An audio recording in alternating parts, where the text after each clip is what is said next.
Good day, good people, and welcome to Whiskey and Smoke News Network, your weekly whiskey, cigar, pipe, and pipe tobacco program, where we cover the news, new releases, upcoming events, and we throw in an interview with someone in the industry or someone who is industry adjacent for good measure. We may sometimes get a bit cheeky, we may even at times be a bit scholarly, but providing you with some entertaining content for the next hour or so is our ultimate goal. With all of that being said, please remember that you must be the appropriate age in your home country to watch or listen to this program, which is usually 18 or 21 years old. So if you're not of the appropriate age in your home country, please stop watching or listening to the program now. But please do come back to the program when you are of that appropriate age. This is episode 19 for May 3rd, 2026. My name is Chris Gumnick, and I will be your host. Let's go ahead and take a little sneak peek of this week's Pop the Cork in-person interview with Gordon Dallas of Macleod Distillers. We cover his trail to joining the whiskey industry and a bunch of other topics, a wide-ranging bunch of topics, as we do speak a good long time. So this is definitely a longer interview. So let's take a look. That was about 2 years ago. Last year, yes, you did. Yeah, because you did last year too. Last year was a heat wave. Yes. It's unbelievable, man. I didn't have a hat on, and it was quite reflective of my follically challenged. It was absolutely roasting. But the year before, yes, it was extraordinarily cold. And we had a film crew going up, and that's the video that we show with the Old Man of Store covered in snow. Exactly. Yep. There was a film crew with a drone there as well, so they get some great footage. And that's true, because that was more of you just standing there drinking. You didn't do a lot of talking in that video. No. But last year's, you did. That's right. You did some talking and stuff, Yeah, managed to persuade them, I need to talk. Yeah. I'm not just a pretty face. And after a few bottles of whiskey, they said yes. All of that with Gordon Dallas and more. But first, the news. In whiskey news, in a major win for the spirits industry, President Donald Trump has pledged to remove the 10% tariff on Scotch whiskey imports following a state visit from King Charles III. The move restores a zero-for-zero trade model that is expected to save the Scotch sector millions each week and reinvigorate the special relationship between the Scottish distillers and Kentucky bourbon producers, who supply the essential wooden barrels used for aging. Industry leaders on both sides of the Atlantic are hailing the decision as a critical boost for the hospitality and manufacturing, though some are already calling for the administration to expand these tax breaks to include all spirits and Irish whiskeys. Diageo's luxury group has pulled back the curtain on its prestigious new Rare series, a curated 5-bottle collection featuring some of the oldest and most exclusive Scotch whiskies in existence. The standout is a 55-year-old Glengarry Royale, the oldest single malt Diageo has ever bottled, sourced from a distillery that has been closed since 1985. The inaugural lineup also features record-breaking ages from Caol Ila and Clynelish, with prices ranging from $900 to over $6,300 per bottle. These ultra-limited releases won't be on standard liquor store shelves. They are available exclusively to private clients, marking a new chapter in Diageo's push into the high-end luxury spirits market. Here are the details for the inaugural Diageo Rare Series collection. A Glengarry Royale 55-year-old, distilled in 1970, the star of the show, limited to 232 bottles at $6,350 each. The Clynelish 42-year-old, distilled in 1983, known for its signature waxy character, is limited to 160 bottles at $4,000 each. The Caol Ila 42-year-old, distilled in 1983. This is the oldest bottling ever from the Islay distillery, limited to 318 bottles at $3,000 each. A Talisker 33-year-old, distilled in 1992. It's an experimental small batch finished for 20 years in an Amoroso cask. This is limited to 331 bottles at $1,300 each. Blair Athol, 34-year-old, distilled in 1991. This is the first from the distillery finished in a Pedro Jimenez hogshead, and it is limited to 347 bottles at $900 each. Adam Brands has launched its Worm Tub Single Cask Series, a limited collection of 5 Scotch whiskies sourced from rare distilleries that still use traditional worm tub condensers, a method known for producing a heavier, richer spirit. With only around 20 such distilleries left in Scotland, the lineup includes single cask expressions from Knockdhu, Glen Elgin, Mortlach, Craigellachie, and Belmanoch, all matured in sherry casks and bottled at cask strength in very limited quantities.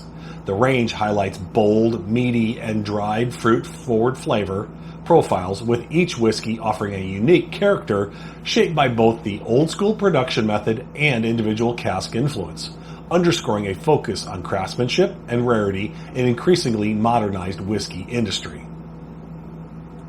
The English distillery Grasmere has announced plans to produce what it hopes to be the first fully Cumbrian whiskey by malting its own locally grown barley on site in the Lake District. Partnering with farmer Jonathan Bainbridge, the distillery has planted its first crop of laureate barley due for harvest in late summer 2026, with small batch whiskey production and experimentation to follow. Led by co-founder and head distiller Paul Abbott, the project includes building one of UK's smallest maltings and investing in traditional equipment to keep the entire process from grain to maturation within Cumbria. With each harvest yielding just a few barrels, the focus is on quality and terroir-driven character, with the first whiskey releases expected in 2032, while malt-forward beers made from the local barley are set to arrive sooner. Impex Beverages, led by Sam Filmus and Chris Udy, has unveiled Edition 5 of the Impex Collection, a nationwide release featuring 11 limited edition spirits that highlight the influence of wine cask maturation. The lineup includes 8 Scotch whiskies, 2 world single malts, and a standout 18-year-old Jamaican rum, all selected to showcase complex, balanced flavor profiles shaped by unique cask finishes. Building on the more traditional approach of the previous edition, this release leans into bold, wine-driven character, offering collectors and enthusiasts a diverse tasting experience. Since launching in 2021, the Impex collection has earned widespread acclaim with dozens of top awards and high ratings, reinforcing its reputation for exceptional and distinctive independent bottlings. And finally, Glen Scotia, owned by Loch Lomond Group, will host a 2-day mini malts festival on the 16th and 17th of May at its new Lust Distillery in Dumbartonshire, offering a more accessible alternative to the larger Campbellton Malts Festival later that month. Designed to capture the spirit of the main event, the festival will feature a pop-up bar pouring Glen Scotia's 2026 Festival Edition and rare single cask releases, along with 2 guided tastings exploring the brand's signature style and the components of its latest limited edition whiskey. Master blender Ashley Smith emphasized the goal of bringing a taste of Campbellton's character and community to a wider audience, with attendees also able to meet the team and enjoy festival atmosphere in a more intimate setting. In cigar news, in an amazing turn of events, the United Kingdom has officially enacted a landmark generational tobacco ban after the Tobacco and Vapes Bill received royal assent from King Charles III. Starting January 1st, 2027, it will be illegal for anyone born after January 1st, 2009 to ever purchase tobacco products, effectively ensuring that anyone currently under 18 will never reach the legal buying age. While the law targets sales rather than possession and excludes an earlier proposal to ban smoking in and outdoor pub gardens, it notably offers no exemption for premium cigars. Industry experts worry this move could spark a black market or lead to further restrictions, such as plain packaging mandates or a ban on indoor sampling lounges, potentially setting a precedent for other nations to follow. Now, in some very good news, the premium cigar industry has secured a major legal victory as Judge Amit P. Mehta reaffirmed that the handmade cigars are officially exempt from FDA regulations. By vacating the FDA deeming rule, the court ruled that premium cigar makers won't be forced to use graphic warning labels or undergo costly product testing and pre-market reviews. Crucially, the judge upheld a strict definition of premium, meaning cigars must be 100% tobacco leaf, handmade, and unflavored, rejecting an attempt to include flavored or machine-finished cigars in the exemption. While the FDA still has the option to appeal or start a new regulatory process in the future, the decision provides much-needed stability for a market that's been in legal limbo for over a decade. Tatuaje is shaking up its lineup for this May by retiring 16 different SKUs to streamline production and focus on its core brands. The list of departing cigars includes select vitolas from the Cabaguan, La Atelier, and Nuevitas lines, as well as several sizes from the Tatuaje Broadleaf collection. Alongside these cuts, the company is implementing a price increase across various products to offset rising costs, though they've pledged to keep the adjustments as consumer conscious as possible. It's a classic move to trim the fat and keep the business lean as they head into the second half of 2026. Blue Smoke of Dallas is celebrating its 16th anniversary in style with a special Home of Ligero event featuring the legendary Gomez family.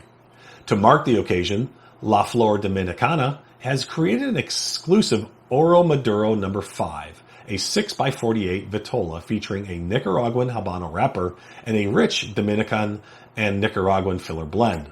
This is a highly limited run with only 100 boxes of 10 cigars produced, retailing at $18 each.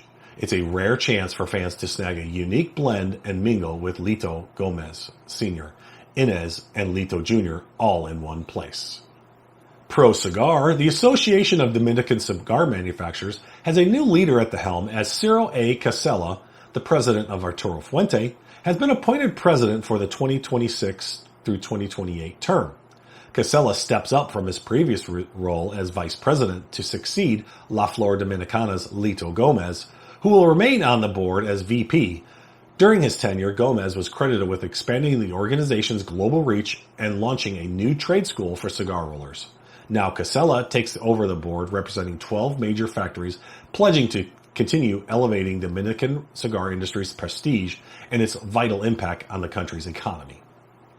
And finally, Diadema S.p.A., the Italian distributor for Habanos S.A., has announced the La Excepción Selectos Reales as a new Edición Regional Italia release for 2026. This 5.5 by 52 Bellicoso, marking the 25th anniversary of the distributor, revives a defunct brand as a limited production of 4,000 numbered boxes of 50. While final pricing and release dates are pending, this third La Excepción release for Italy highlights a rare exception to standard Edición Regional rules. In pipe and pipe tobacco news, the Chicago Pipe Club, in conjunction with Cornell & Diehl and SmokingPipes.com, have released 2 tobacco blends to celebrate the 30-year anniversary of the Pipe Show.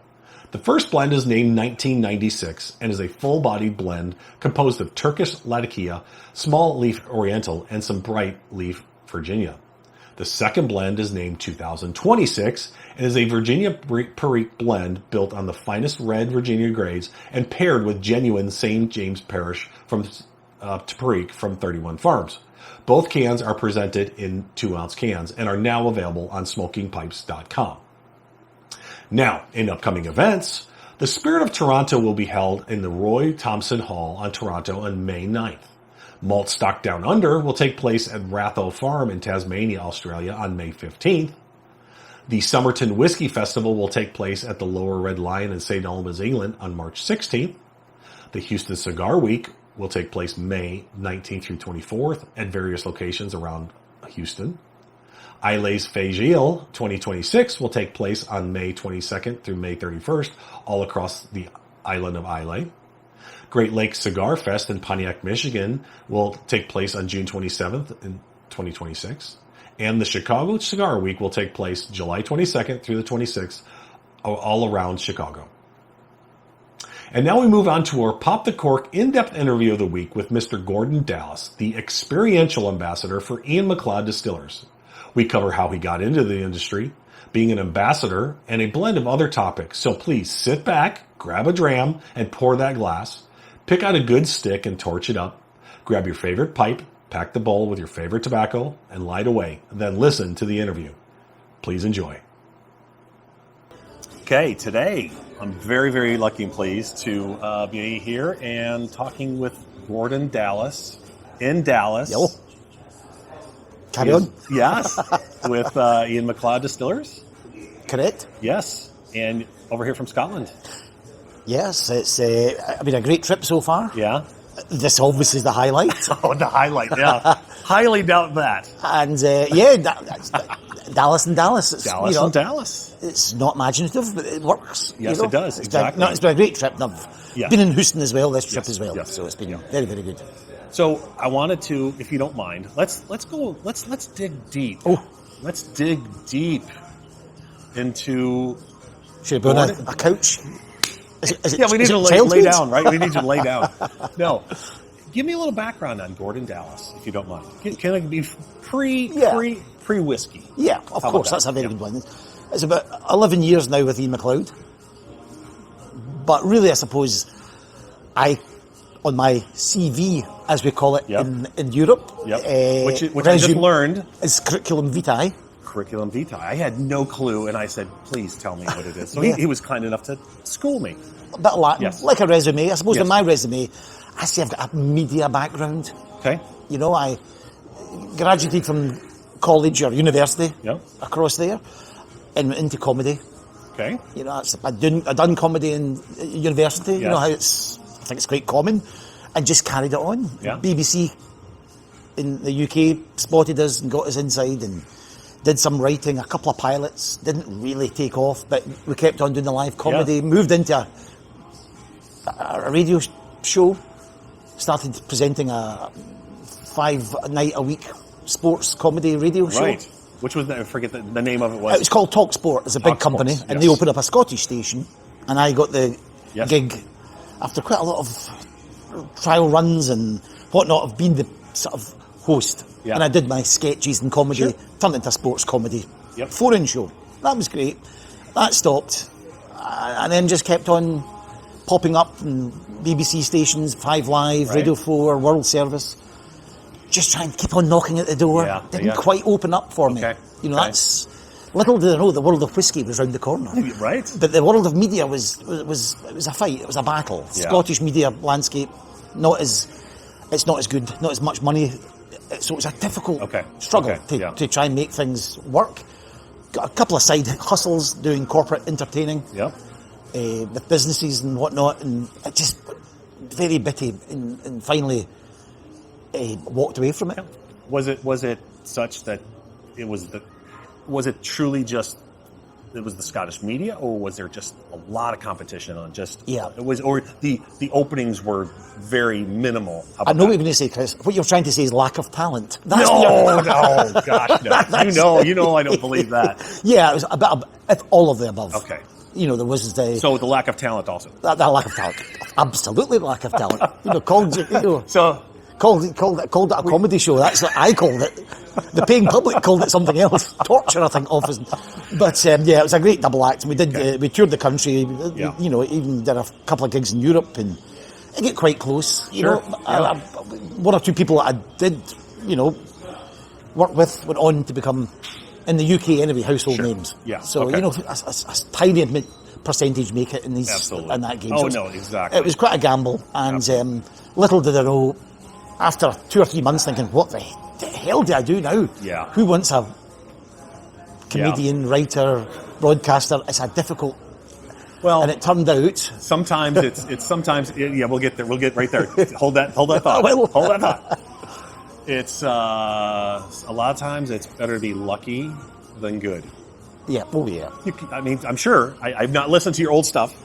I'm sure it was fantastic. Yeah. But there is absolutely a bit of... You're absolutely element of luck. You need the right people to see you at the right time. Exactly. And we had a couple of pilots, and it could have went the other way, but listen, I'm not... Yeah. But it was a great journey. That's water under the bridge at this point. You know, I've got quite a colourful background. It made you who you are. Well, I brought that into the world of whiskey. Exactly. That was So let's go there. World of whiskey. How did that come up, and, you know, that whole... looking for a job. Yeah. Quite, you know, I'm sure people watching or listening, you might have worked all your life, but a lot of times you come to a crossroads. Yeah. You're here, what the dickens do I... Sure. What do I do now? Yeah. And I really was, and I was just looking on for jobs, and put my resume or CV up there on the internet. A good few months to try and get a job. Right. It was difficult. I remember. So this was about, you said about 11 years ago, so that'd be 14? Yeah, 13, 14? Between 2013, 2014, the barren years. Sure. That was a just trying to get jobs, and people were, it was just, didn't want to take a risk. Right, okay. Even along to a interview for one of the tour buses in Glasgow, just anything. Yes. And they said, no, you're too much of a loose cannon. You'll start doing comedy and they're probably right. There's a good business model there. So people might have actually liked it. Yes, that's right. I know. So I went for a few interviews, lots and lots of rejections. Yeah. Even right now in the UK, the job market is very tough for graduates, and people are at thousands. So I really feel for people, And there was a job going at Glengoyne, just part time as a tour guide, 0 hours contract. I thought that's fine. I think I know somebody at the school gate, where my daughters went to school, that works there. Yeah. So I spoke to this chap called Stuart, and he said, there's a job going, just a tour guide. Turned out he was actually in charge. Right. Didn't know that. Yeah. So did I get a job through lack of talent? But I knew somebody? No. So I went along and just started as a tour guide. Okay. So literally I'll do this for a month. Yes. While I'm applying for other jobs. Yes. That was the mindset. Yes. And I suppose you talk about epiphanies. Day one, you just got to follow people around on tour, but they gave you a Glengoyne 12-year-olds. Okay. In what's now called Burnfoot Lodge, if you ever come, or the visitor centre. Yeah. Lovely room overlooking the waterfall. Yeah. Beautiful. And I had this 12-year-old Glengoyne, and I don't think I'd had one. If I had forgotten about it. Yeah. And it was like, oh my word, this is absolutely delicious. Yeah. What is this room used for? Look at this. And my performer mind was like, what happens here at night? Yes. And the answer was occasional private dining. Okay. And I was like, already I was like, I think we could maybe do something. Right. And so I just did the tours and got obviously bitten by the bug, as most people do. Yeah. And there was a training manual with a bit of history in it. And I hadn't really looked into the history of whiskey. Yeah. I was like, oh my words, this is amazing. And I bought another book. Yeah.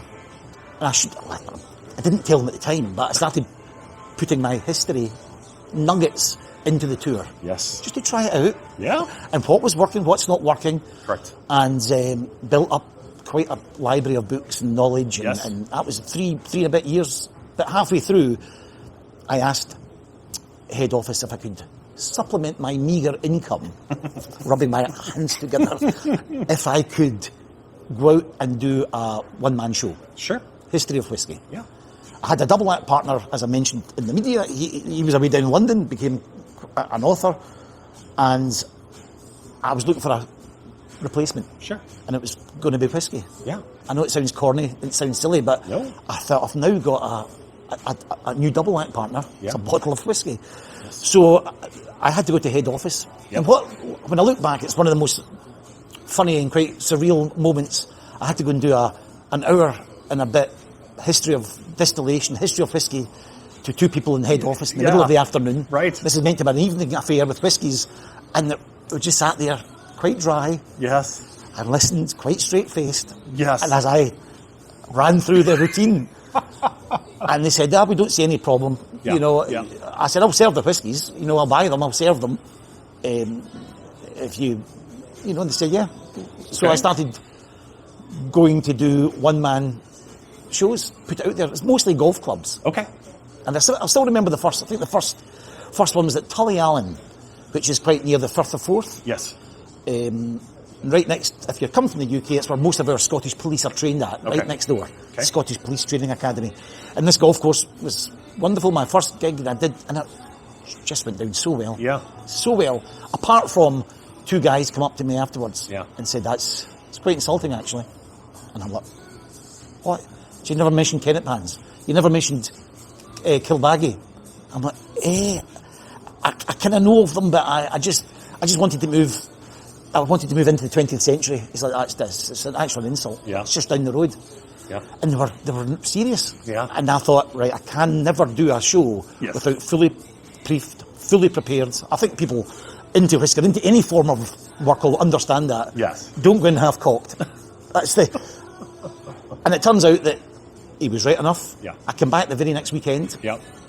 to this ruin called Kennet Pans, where in 1777, Yep. the first export of Scotch whisky left this country. Not this country, I'm yeah. in the States. Yes. Left Scotland. Scotland, yes. To go to London.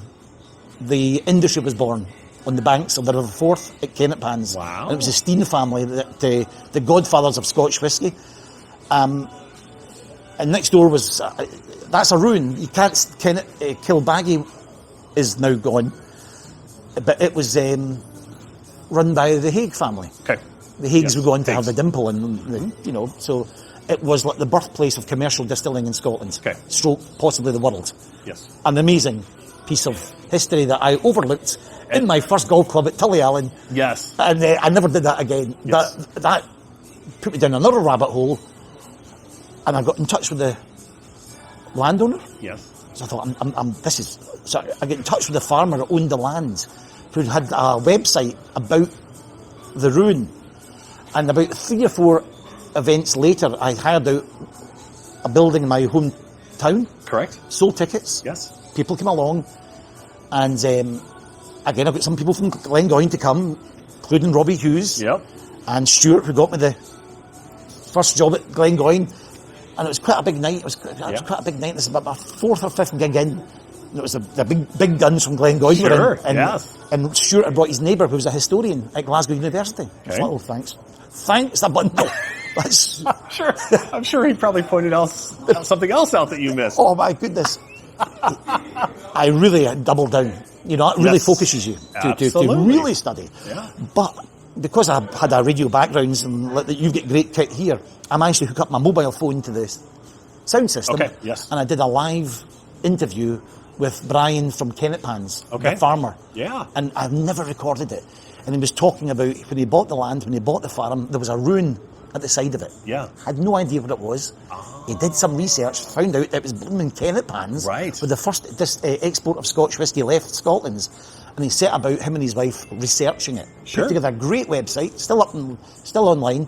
And he just told me about how he's trying to get Diageo and some of the big guns to try and bring it back to life. Sponsor It's the such a restoration of it. Yeah. Yeah, or at least stabilise it. stabilize it. Yes. And he's not as successful. If I ever became independently wealthy, I would love to see. Absolutely. I'd Yeah. love to see some investment in there.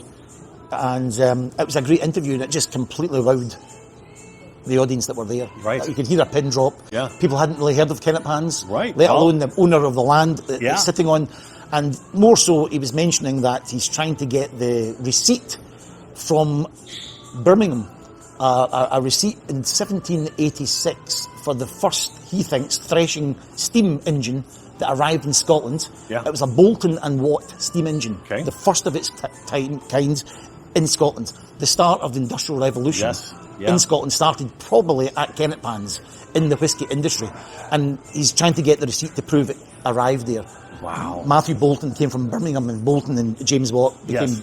partners Yep, in the yep, steam. yep. So it was just an amazing interview. Sure. And that was just one part of the evening. And we had some whiskies, and it just that Yes. was just. Don't want to say it's a standing ovation. It was just a lovely. I thought let's plough forward. Hopefully the historian neighbor loved it. He did. Good, He actually good. came up to me and said, "It's not often that on a Friday night someone talks about the 1609 Statutes of Iona." So I thought, thanks for picking that up. And if you're interested, the Statutes of Iona, Yes. Yes. as far as I am aware, and other people write books, I just read books. You know, I do some primary research like Kennet Pans, but Yep.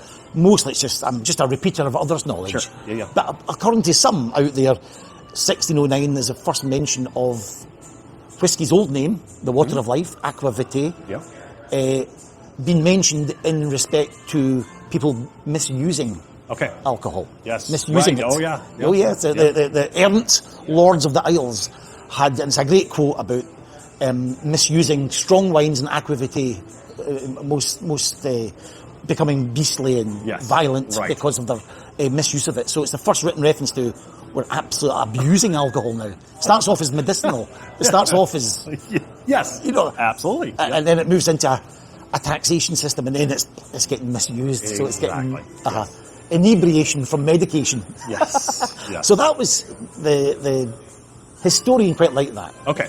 It's not often people mention about a very obscure document written by James VI, 1609, Right. called the Statutes of Iona, Yeah. which was basically, I know it's maybe boring you, it was basically the islands in Scotland.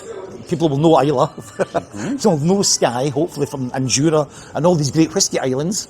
But back in the 17th, the 16th, the 15th century, they didn't belong to Scotland. A lot. I didn't even know that. Yeah, the Vikings, Norway, and it was a treaty of, I forget its name, Treaty of Montrose or something, that ceded the islands that Norway owned to Scotland. But the islanders that were living there still didn't want to pay allegiance to the Scottish kings in Edinburgh. If it wasn't going to be Norway, they were going to do it themselves.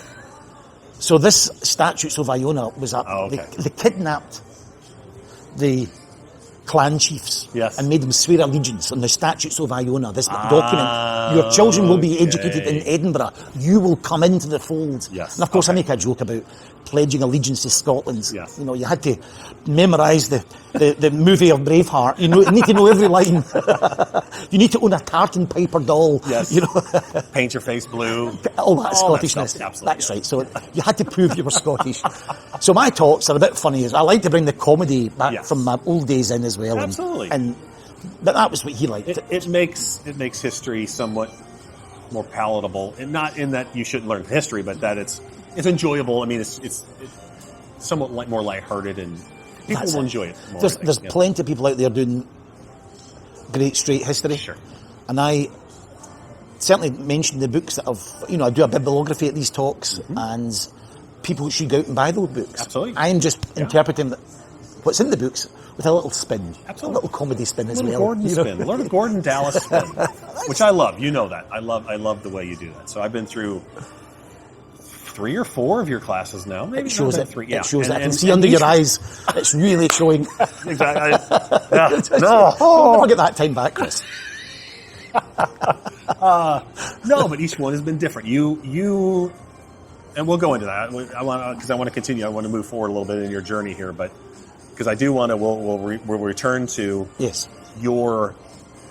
what you've actually come up with, different ways to, depending on like what you are out there to promote. Yeah. So, but you come up with different things. So we'll get into that. But okay, so you've now got the job. You've done this single man thing. That's right. So I'm still a tour guide. Still tour guide. And I'm doing this on the side. Yes. With permission. With permission. And then I think the big year for Gordon Dallas is in Dallas is 2018. Yes. When we were releasing Glengoyne Legacy Series Chapter 1. Okay. And they wanted to do something quite big. Yes. Big splash. And it wasn't me. I think it was a woman in the company, Katie Muggeridge, great mind as well, and she thought, let's try and do something at the largest arts festival in the world, the Edinburgh Festival. Yep. Could I do something at it? Sure. Could I write a script that would reflect the Victorians, because we kind of think that the third owners really put down the template for Glengoyne when they bought it in 1876. Could you write something around that and the colourful manager called Cochrane Cartwright? Okay. So I sat down. It took a few months to come up with a script that had to go to head office. Sure. Then come back. And then they said, this is good. We're going to take over. And if you've ever been to Edinburgh, it's the top of the Royal Mile. Yeah. It's the last building before the Edinburgh Castle. Yes. And it's called the Cannonball Restaurant, run by a wonderful family called the Continis. That's on the left-hand side. Left-hand side. I was going to say the right-hand side is there's a gift shop. That's right. Okay. So, right opposite the gift shop. So I have been to Edinburgh. There you go. Scottish Whisky Experience. Keep on going. Exactly. You've got the Witchery, Scottish Whisky Experience, and then the Cannonball. And just before the castle is a set of steps that takes you down. So it's right in the heart of the action. Yes. And they have got a Glengoyne room in the basement, which Katie said we're going to turn into an immersive projection room. Excellent. Okay. So we're going to board up all the windows and get a company in to projection map the room. Absolutely. And we need to bring the script to life And would you go and meet this company? Absolutely. And okay. And it was just, honestly, the money they must have spent, maybe look back and think, but it was, what a launch it was. Sure. So we spoke to the company and I said, yeah, it's quite important. Glengoyne really would not be purchased by the Lang brothers, the third owners. The first two were kind of farmers. Sure. The second owners were a little bit more business, but it really was the third owners that purchased what was called Burnfoot Farm in 1876. They wouldn't have done that if the train had not arrived in that area in the late 1860s. So could we animate a train? Yeah. And they said yes. So we can do it 360. Wow. So the train can come from behind the audience, along that wall, right in front, behind you, and away again. I thought, that is wonderful. Let's animate the train. And anyway, I'm not going to the whole show, but that was wonderful. And I was basically started off as myself, and then get into character with Cock and Cartwright. Yeah. Cock and Cartwright was a Victorian manager. We think slowed the stills down in the 1870s, 1880s. That's where Glengoyne gets its signature. Sure. House style, that lovely slowly distilled spirit. And I had the moustache, the top hats, and I was the manager, very strict manager. Yeah. So if you came into the show and you were maybe buttoned down, like you are right now, Chris, Cochrane would have you getting that buttoned up. So it was a very strict Victorian tasting. Yes, yes. And we'd filmed Robbie Hughes in green screen. Yeah. So the manager from the past that I was in the theatre could meet the manager of today. Ah, yes. And there was a very nice special effect where I disappeared and appeared on the wall. Okay. And Robbie appeared on the wall. Excellent. At Glengoyne. And then and we had a walk round the Dunnage warehouses, and I was there to inspect what the new guy was doing. Yes. You know, so that's cool. And we tasted Glengoyne as we did in the big one at the end was the Legacy Chapter 1. Yes. You know, so that was a great, and that was the same, obviously, so that was wonderful. That was 2 shows a day for 3 weeks. 3 weeks. So you got good at it. Oh, I don't think I could do that again. Right. That was quite a tough. I'm sure it was quite a tough. So that was a wonderful, you know, Glengoyne put the money where the mouth was. I think it's probably one of the best launch of a whiskey. I'd like to see one better. It was just an amazing experience. And in the last week, Leonard Russell, who is the family owner of Ian Macleod Distillers, came along with his wife and his sons and liked it so much that he said, we must get Gordon doing what he's doing. How do we do that in a bigger scale or get him out? Correct. And I became, the year after, I had to apply for it, and people did apply for the job. I became Ian Macleod and probably the industry's first experiential whiskey ambassador, which just meant telling the stories. Absolutely. Getting the message of the whiskey across, but through stories and history and with a bit of fun as well. And that was a very big year. And it also coincided with the year that I'd taken Gordon and MacPhail, the Urquharts, and Ewan McIntosh, who was MD of Gordon MacPhail at the time. I'd taken them on tour at Glengoyne, talked about doing this Edinburgh Festival show. I said, I also do a history of distillation, and I do it as a game of bingo sometimes. Yeah. You know, we do dates, and I'll tell you what the date is, what it means, and you get a bingo card and you score it off and you learn about the history and you play a game of bingo. And I said, what? He said, well, actually, we're hosting the Spirit of Speyside Gala Dinner this year. It's our turn. We're hosting it at Ben Romach. Yes. We've got a big 300-seat marquee in the grounds of Ben Romach. We're thinking about doing something different. It's usually a chairman of a whiskey company that does the speech. Yes. The following year, it was a chairman of Pernod Ricard. That's the level of the person that does the gala speech. Yeah. He said, but with that bingo idea, could you come up to Elgin head office and pitch it to all of us at the board? And I said, I'll do better than that. I'll bring up my bingo, we'll just have a game. Yeah. So I found myself... actually do it. Yeah. Yeah. So I found myself they put me up in a lovely country house hotel in Forres. And I forget the lady's second name, Penny, and her husband, she'd been a chairman of this. And I was there, a lovely country house in Forres, and I had all my bingo dates. And out in the bed. Yeah. And I had a glass of red wine. Yeah. Just a wee glass of red wine, just to get my brain moving. And this is about 10 o'clock at night, and I spilt the red wine all over the white duvet. Oh my word.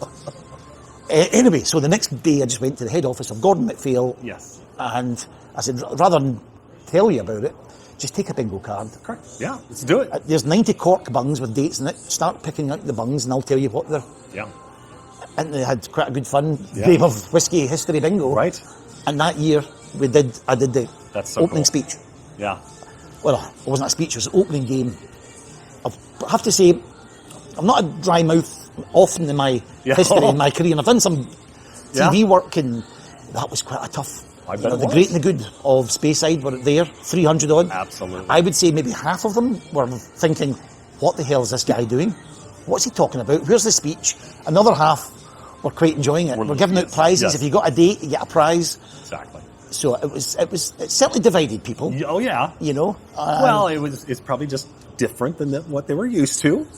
And that same year, I also did a one-man show at Tamdhu. Okay. We did. So it was quite a year. For Spirit of Speyside. That was a history of distillation. You did that first, and then that year you also did. Yep. There. And that was the same year I did the festival show. So it was quite a year, 2018, and that's what got the job. And I did all these events as well, and it was quite a. And I think that's been moving forward. That was a pivot that year. So, you're experiential ambassador for Ian Macleod, because you don't just do Tamdhu, you don't just do Glengoyne, you do the whole. We've got lots of rigmarole. whiskies. Yeah, that's right. Isle of Skye. What's the difference between, let's say, what you do and a normal brand ambassador? What would a normal brand ambassador do then? Well, I suppose I end up doing a lot of work of the normal brand ambassador. I would love to do more of the projection mapped theatrical tastings. Sure. But these cost. So I end up doing quite a lot of whiskey shows. Sure. You know. Okay. If you're doing a masterclass, I might bring in more of the stories and history. Correct. Okay. But listen, some of the guys that I've seen from other companies and working out, they're great as well. So no, I just do. I'm not saying that they're not good at all, but I mean, so the difference. Differences, I is that you bring the stories. You have actually curated, and we can go into it now. So you curated little things that you do. For example, when I met you, yes, was you came down to Houston Scotch Whisky Society, and you were there for Tamdhu. Yeah. And you did your menu. That's right. You did. He brings he prints out a nice menu, and you can pick something off the menu, and it's a story, and it's literally like a list of 30 or 35 things that you can pick from, and he just That's right.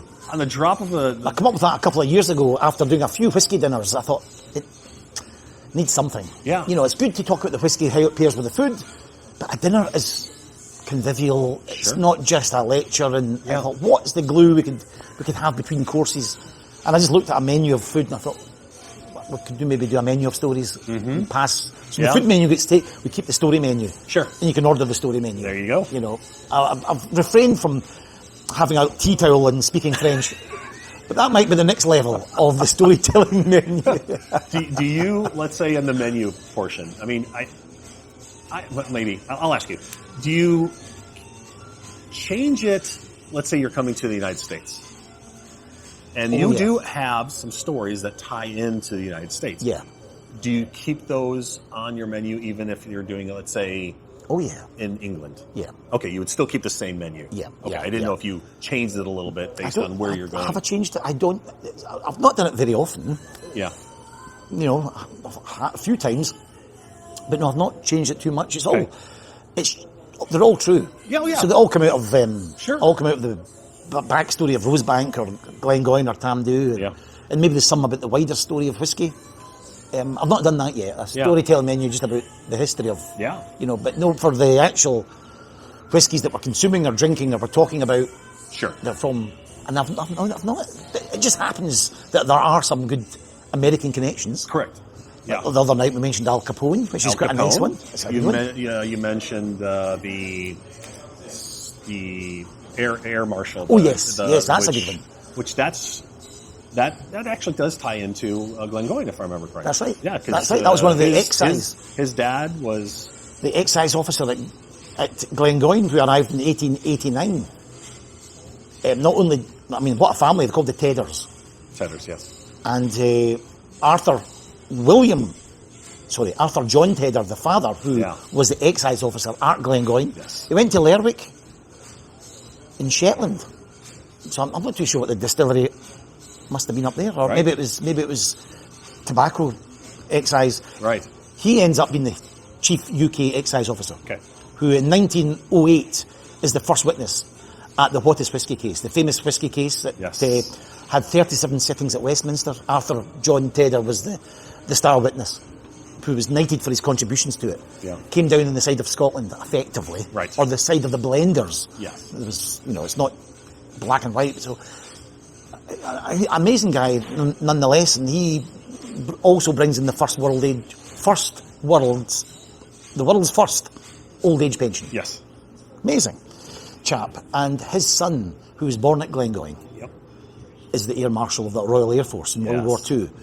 And when General Eisenhower, as I mentioned the other night, General Eisenhower, your president, then a general, comes across and it said he wanted the man to be his Supreme Allied Deputy Commander, the only man that could stand up to Churchill, the boy born on... Probably the only man who can stand up to Churchill, to our Patton, and your Monty. Yes.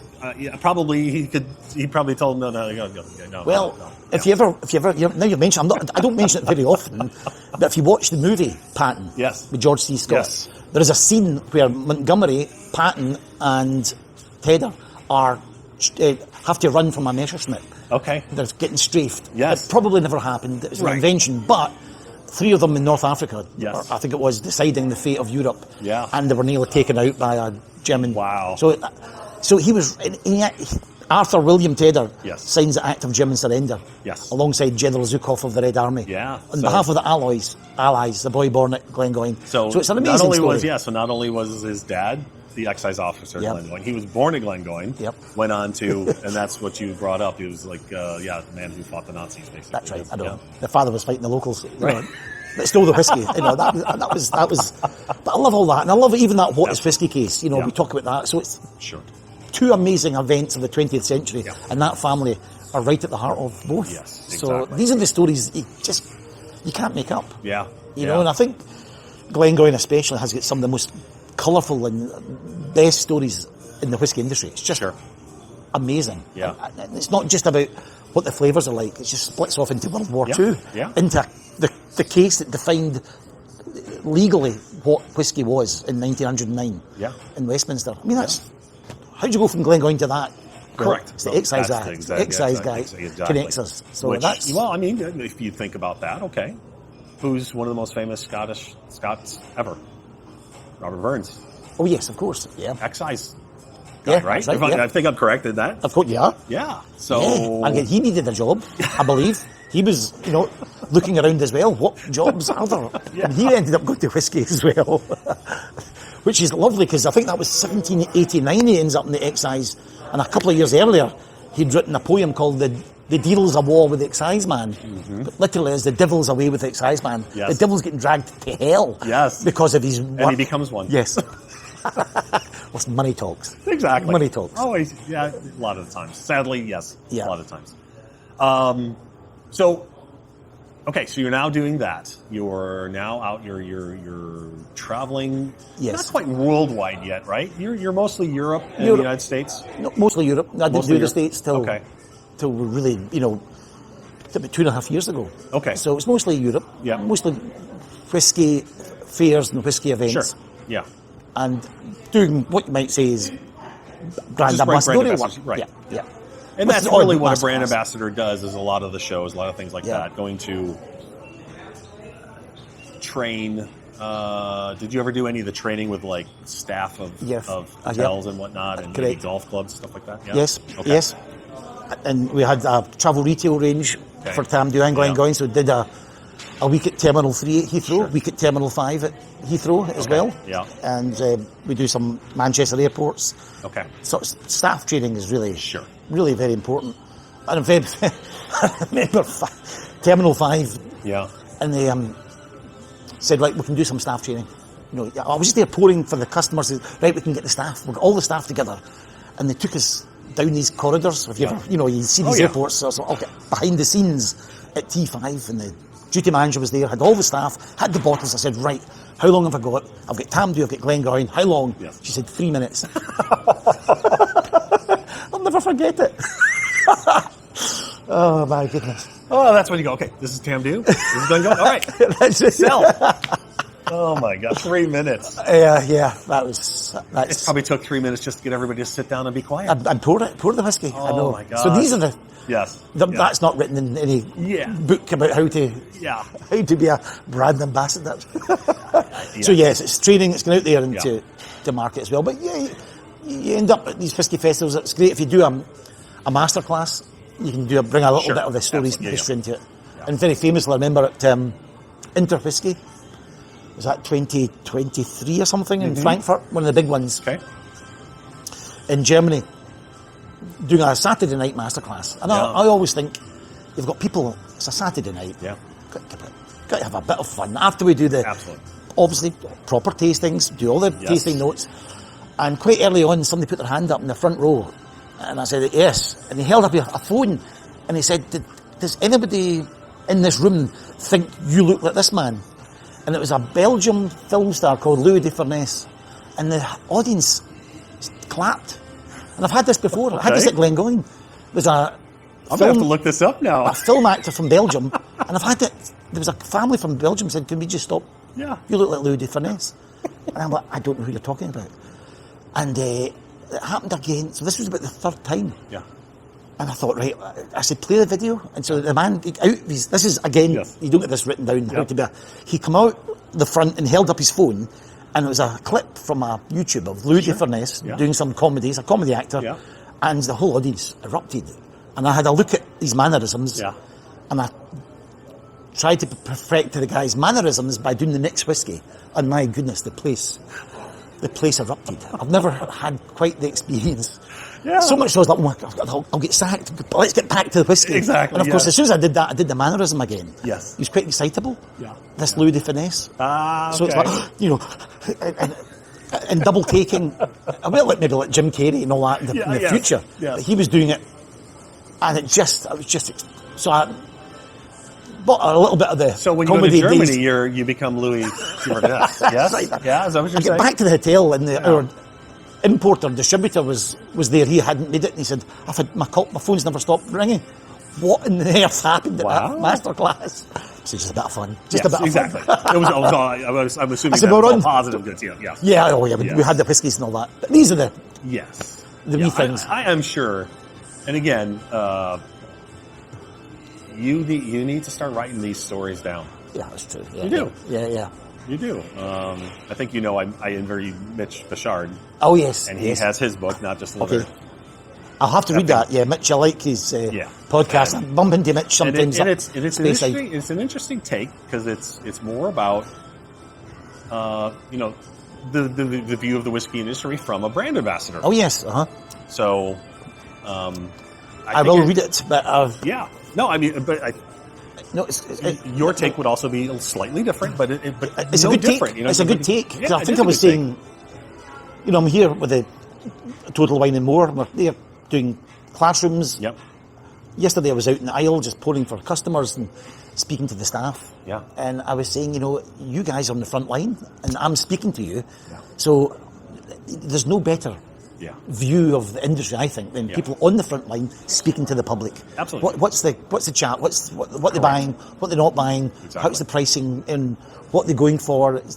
So it's people ourselves are right at the coal face, as we say, in Scotland, and that's valuable. Yeah, a valuable angle on it. So I definitely will be reading Mitch's book. Yeah. Well, I know. But no, I've got lots of stories. I think. Oh yeah, I love that. One of my, and I jumped over it back to 2018. Yes, that Ben Romich. Yes. I was saying to Sandy that day, Sandy McIntyre, the manager of Tamdhu, I was saying, Sandy, I've got this big speech tonight, this big game of bingo tonight. Whew, quite. I'm nervous about it. It's quite a lot. Still got a few hours to take in. He says, I know what'll take the nerves off. He says, how do you fancy getting in this big bucket and getting hoisted at 80 feet in the air? We're taking down the Saladin maltings. Tamdhu, very famous for Saladin maltings. Well, they're getting demolished. And I said, well, I've never been up. I'm not great with heights. He said, that'll take your mind off things. And my goodness, it did. So I had on with the hard hat, high vis, and into this. Get in what would you call it? The harness, everything, and then into a wee cage, and then you get taken right up. It's a massive crane. Okay. And I've got some good photographs and a video from this looking down onto the Saladin maltings. Yeah. About 80 feet, about 100 feet, and we're about 90 foot above the maltings that were getting demolished. And it was swinging. It started to rain. And I never thought about You're the evening. in the rain, slight probably wind with the rain. Yep. Up in a man bucket. Yep. On a crane, looking down on the old Saladin maltings. Yes. Wow. And I never thought about that evening at all. Yeah, but again, as a memory that sticks with me, because that was such a historic part of Tamdhu. Absolutely. Tamdhu, brought these Saladin maltings in late 40s, 49. Yeah. And along with Highland Park, they did a lot of the maltings for the Highland region. Yes. Yeah. And not many had Saladin boxes. Right. There's a good trivia question. Sorry? Lots of breweries had them, especially in England, but not many distilleries had the Saladin maltings. Yeah. There is another one, but Tamdhu certainly was I think the last operational Saladin malting. Okay. Yep. So you also have done a little bit of acting. A little. Little. Yes. You have been in the middle of the Isle of Skye in a kilt Oh, yes. for the Isle of Skye. Yeah. Blended. Was that the cocktail video? Was that Yeah, I think so. Yeah. we went up there Yeah, 2 years ago? Tell this little story, because this was actually a good one. I love this one. So, we're bitterly cold. Very cold. Yes. You said it was very, very cold. Oh, yes. There was two stories. I think that was about 2 years ago. Last year Yes, you was a did. heat Yeah, wave. because you did last year too. Last year was a heat wave. Yes. It's unbelievable, man. I didn't have a hat on, and it was quite reflective of my follically challenged. It was absolutely roasting. But the year before, yes, it was extraordinarily cold. And we had a film crew going up, and that's the video that we show with the Old Man of Storr covered in snow. Exactly. Yep. There was a film crew with a drone there as well, so they get some great footage. And That's true, because that was more of you just standing there drinking. You didn't do a lot of talking in that video. No, But last year's, you did. That's right. You did some talking and stuff. Yeah, managed to persuade them. I need to talk. Yeah. I'm not just a pretty face. And after a few bottles of whiskey, they said yes. So I was at the fairy pools, but I was out all day, and it was just a cold. Yeah. You saw the snow in the hills. Yes, absolutely. And I forgot gloves, and I just have a very susceptible hands that get very cold. Yes. Chest was okay, but Yeah. the hands were utterly freezing. And I had a kilt on, and I remember between takes, I did actually think to myself, just to warm my hands up, Right. could I urinate on my hands? Just to get some heat. But when you're that cold, you'll do anything. Do anything, but that probably would have been worse, because then the cold would have got to the wet, and then would have been even more cold. And you would have had, That's what I say to anybody watching that video. That bottle stuck to my hand. That's why I'm not smiling. I'm not trying to look serious. That's true. In that video, you're kind of like, let's get this done with. I want to go. And that was so lucky. We've got a great brand called the Isle of Skye Blended Scotch. Yes. So we go up at least once or twice a year to the island. That's his spiritual home. That's where Ian Macleod started the business. So we like to go up there and do the videos. Yes. And last year, it was a heat wave. Completely, almost the Way same. different. Almost the same week. But That's Scotland for you. Yeah, well, that's also Texas. So welcome to Texas. Yeah. Do you know what the temperature was yesterday here? No. So it is what today? Yesterday was February 28th, 2026. It was almost 80 degrees here. Yeah. 80 Fahrenheit, which would have been 25 centigrade. That's right. Yeah, I'm I don't know constantly the confused. conversion, but it's, I like the old. Yeah. We call it the old way. I like the 80s and 90s. Don't quite understand. 20s. So it's Yeah, that's almost right. 80 degrees yesterday. That was and wonderful. sunny. I drove up from Houston on the 27th. Yes. And I jumped in that pool behind us. That was absolutely wonderful. Yeah. So sometimes you get little days off, a little break, and before you start. Exactly. So that was phenomenal. That was in the 80s. Yes, it was. It was a nice. It's been pretty good weather while you're here. It's been because Scotland back home, it's cold. It's middle of winter. Yes. And our winter is winter. Yeah. I know Texas can have bad winters, but we have like weekends. if anybody's watched the movie The Lion, the Witch, and the Wardrobe, I'm going back to Narnia. It's like when I go into Heathrow, it's like I'm going to a wardrobe. and I enter into dark lands with talking lions and snow in the and half I guess deer, half demons, exactly. Oh, there's loads of them in Scotland. Absolutely. After a few drams. Gotta love that's not Lewis, is it Lewis? No, That's that? C.S. Lewis, that's right. Lewis. Yes, C.S. that's right. Lewis. Like, I'm saying T.S., but C.S. Lewis. That's right, T.S. Eliot. C.S. Lewis. And yes, T.S. Eliot, C.S. Lewis, yes, sorry. So I'm all over the place, but that was, that's a lovely break to jump in the pool and whatnot. So you guys have Glengoyne. We've talked a lot about Glengoyne. You also have Tamdhu. Tamdhu. And the Isle of Skye, just to finish that story. Yes, No, I lost my train there. No. Isle of Skye. Yeah. Heatwave. Yes. Just last year's heatwave. That's right. And there's a river in the Isle of Skye. Because it was like, Gordon, could you look at some of the legends? Because it's a land full of myths and legends, Skye. You know, it was not connected to the mainland in the mid-90s. Right. It's about 50 miles wide, long, but about 25, 30 miles wide. It's a kind of iconic island in Scotland. So prior to that, you would have to take a small little ferry over, right? Like you go just back and forth. That's right. Okay. Now there's a bridge.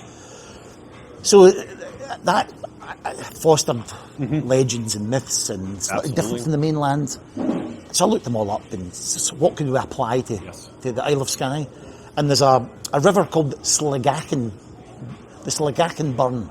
A burn is a small river. Yeah. There's a beautiful old stone bridge over the Slagachen Burn.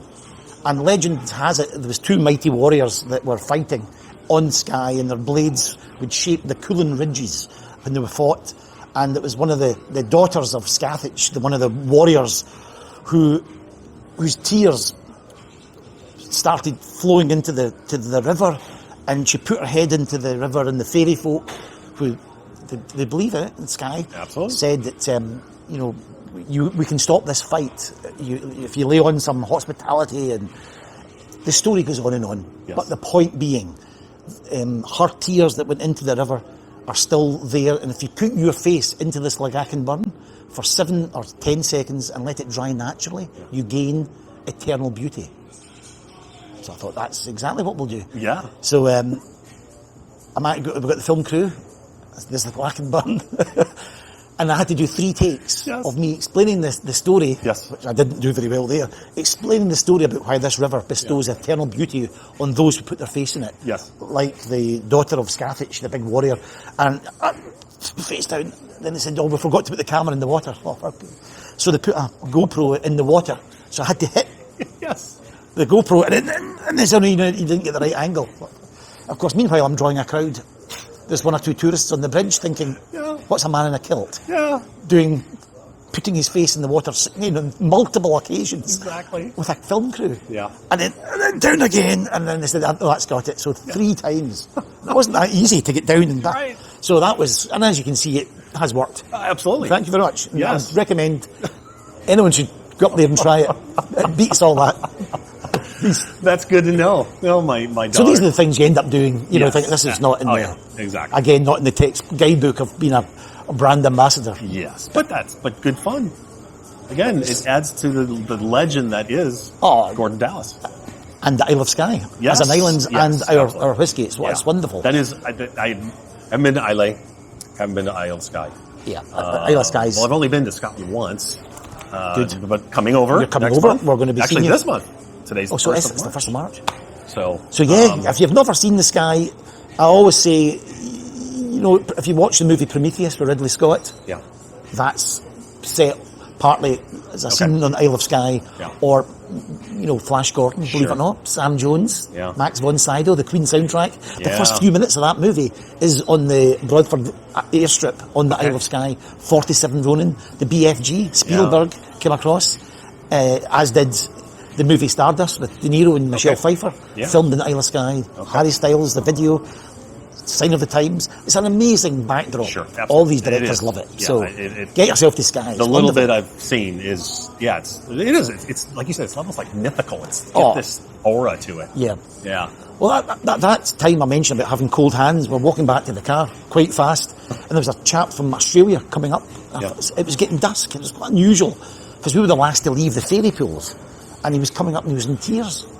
And he was like taken by the the breathtaking scenery. Yes. This chap said, I can't believe it. It's just amazing. Yeah. It's like, oh, wow. He's away having a moment. Yeah, but right. I can understand. Yeah. It's just, maybe he comes from a very flat, this is something like Game of Thrones, House of Dragons, No. and you're standing right in the middle of it. Exactly. So it's quite amazing. Very lucky to be able to go up there to go to Skye. My other story very quickly about our whiskey was started by a man called E. Macleod. Our company is called E. Macleod. He starts the whiskey on the islands.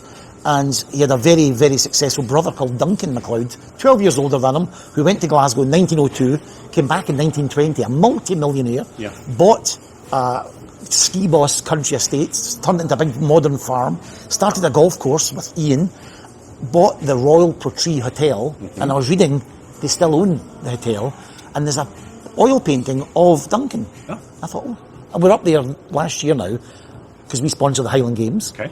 In the capital, Portree, and I saw the Royal Portree Hotel. Excellent. And I thought, I've got an hour before it starts. Yeah. I'll just go in and ask.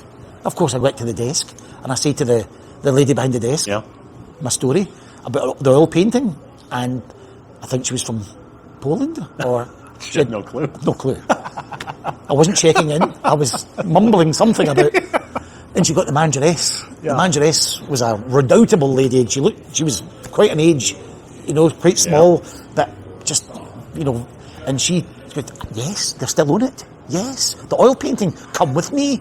Oh, and she took me into this room, and there it is. Took a photograph of it. Awesome. The oil painting of Duncan Macleod. The brother of Ian. Yeah. Who I think, I find it unbelievable. I can't find any written evidence that whiskey broker, because that's how he made his money, would not have been influential giving advice to Ian to start his blended business. Here's my contacts. Yes. Go and I'll get you the good whiskies.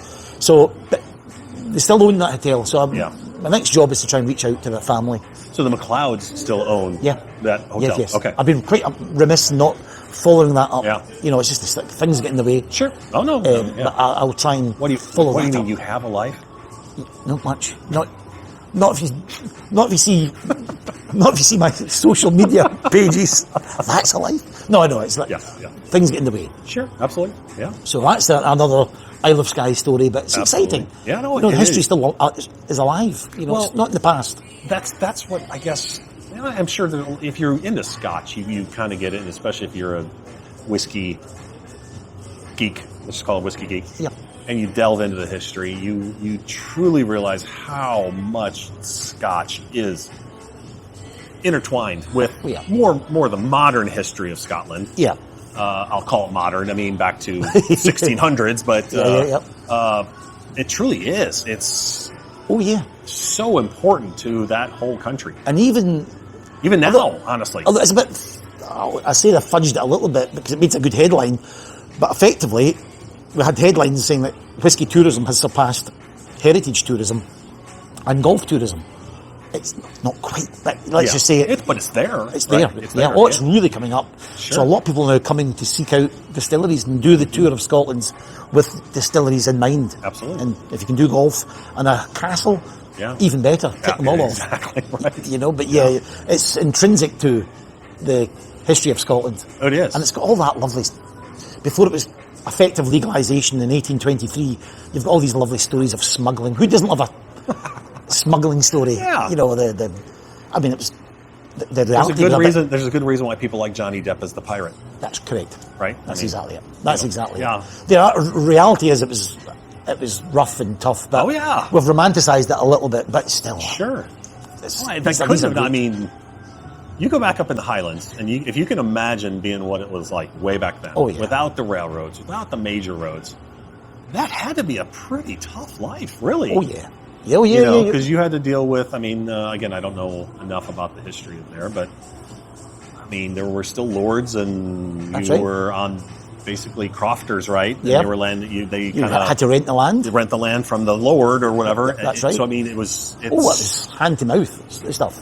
So, which is way different than what we in America have ever, we don't know that. Yeah. It really wasn't that. It really was. It was literally having to have enough food to live. Yeah. Or there was plenty of famines. I was reading about it the other night.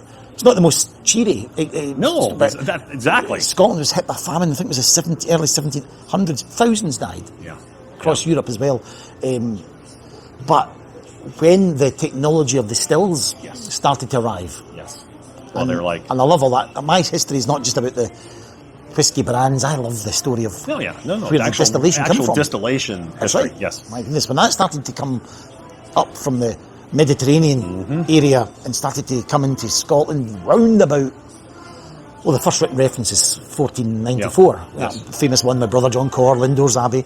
But it was happening before that. Yeah. Certainly the first law written about, and I have been on the Scottish law books.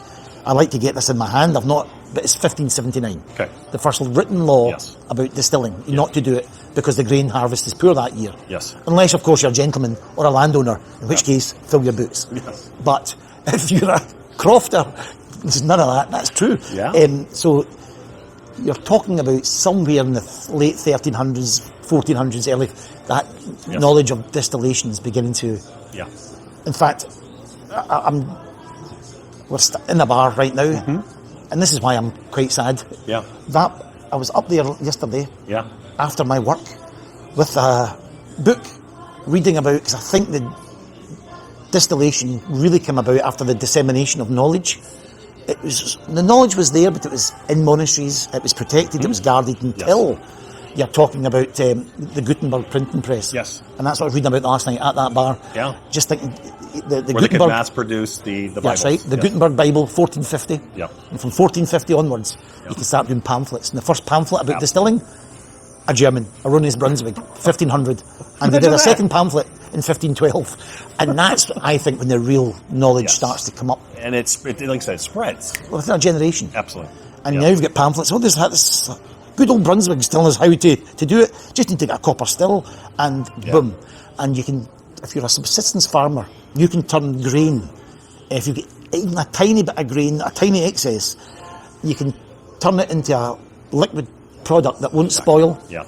Approximately 4 times the value of the grain. Yeah. And there'll be no vermin or pests get at it. And you can put it into a bottle and transport it and sell it. Correct. It must have been so transformational. Oh, I agree. And of course, if you add a bit of honey, sugar, herbs, it's medicinal as well. Yeah. So it's good for you. Yeah. It's good calorific value. So if you're not eating much, a bit of that will go a long way, and you can sell it and make a bit of money. It must have been revolutionary. I would agree. That's early 1500s. Even the history of bourbon in Kentucky area. Yeah. It was like, okay, well, they're growing all this corn. Well, they were only using so much. What do we do with the rest of it? It's the same story. That's right. Okay, well, let's turn it into whiskey because, you said, it's not going to spoil. It's not going to. Yeah. So it's perfect for that. That's amazing. Yeah. And it took around about 130, 40 years, the year 1644, when the party was kind of ruined. Yeah. With a 3-letter word called tax. Tax. Yeah. Tax. When I'm in Holland... Would that have been the malt tax? Is that what that you're was, speaking no, of? that was actual... Or that was later, right? That was later. Yes. That's right. This was just a tax Just on... a tax. It wasn't as bad as it seems. It was spirit produced. That's right. That you had to sell. Yeah. I think it was still free to consume personally, but if you wanted to shift it, move it... Yeah. You were taxed in 1644. Okay. But a Scots pint was larger than an English pint, so it's actually it was okay. Exactly. And I often, when I'm doing my Scots are always talks, going to be like that, right? when I'm doing my talks, I do say, "But why did they tax it?" I say, and you need to have a knowledge of Scottish contemporary history. I say, did they tax it because they had built a Scottish Parliament that had overrun its budget, and they had a shortfall, and they had to? No, that would never happen. Of course, it did happen a few. I said, or did they do a tram project from Corstorphine to Leith that horribly overran its budget and it needed some money, as if that would happen. Of course, that did happen a few years ago. So no, it was to fight the English is the reason. Yes. We sided with the Cromwell, the army, and then we decided to back Charles II, and and it all didn't go down very well. Your continuous contention with England. Yes, yeah, exactly. That's right. So. Yes. And when I'm in Holland as well, I do that 1644, we started taxing it. I think in the States, I think it was 1791, the Pennsylvania, the sort of whiskey tax. And I said, who on earth decided to tax? The Whiskey Rebellion. Yes. Yes. That was a good idea, tax whiskey. Well, that's one of the first times people have ever heard of George Washington. Okay. Yeah. No, I take that. It was after ours, sorry. That was the first, because that happened right before he became president. But he had to suppress that rebellion. Yes, I know. It all kicked off. Again, I was reading just about that the other night. Yeah. And when I'm in the Netherlands, I say, who had this idea to tax domestic product? Yeah. Who did it?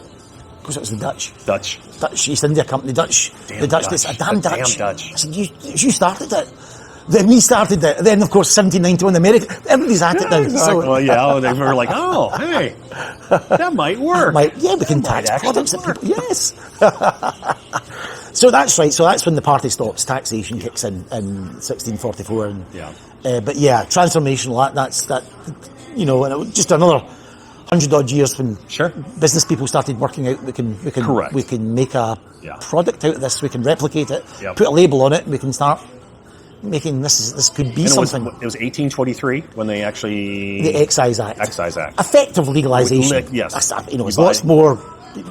Buy the license has to be at least 40 gallons still. That's right. Like £10 for the license. Yeah. On all sorts of rules. Which at the time, £10 was it's a lot. Was a lot. And you had to now have a big manual of how to do it. And in that manual was you had to house the excise officer within 1 mile of your distillery or build him a house. Or build him a house on. That's which is why there are a lot of old distilleries that have excise houses, but a lot of them at time do also put their manager on site too. Yes, that's right. Yeah, right. But there was an excise house usually. Often than Tamdu has one. That's right. Yeah. Okay. Glengoyne knocked theirs down in the early 1980s. I've got lots of photos of it. But that is not the case anymore. The excise officer is not. No, round about 1980, they started to trust.